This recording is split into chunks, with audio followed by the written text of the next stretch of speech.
The first shaft-driven GS model was the R120GS with a 797.5cc air-cooled, flat twin-boxer engine.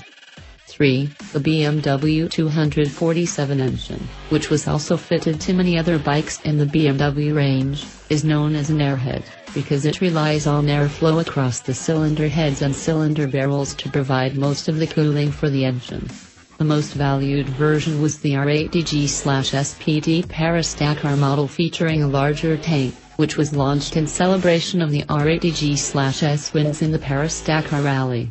4-5, in certain markets, a 649.6cc R65GS version was also available.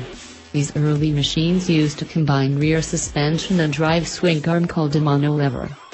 In 1987, the GS name was changed to GS with the S meaning sport rather than stress, and the monolever was replaced with a paralever swing arm, which included a torque arm intended to lessen shaft effect and strengthen the swing arm to final drive connection.